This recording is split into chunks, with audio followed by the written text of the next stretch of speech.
Simple, delicious fried hake recipe.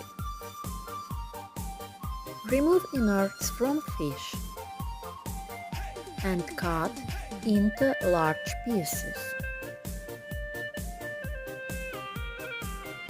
Add a little bit salt and black pepper. Add your hake to oil and fry on medium heat.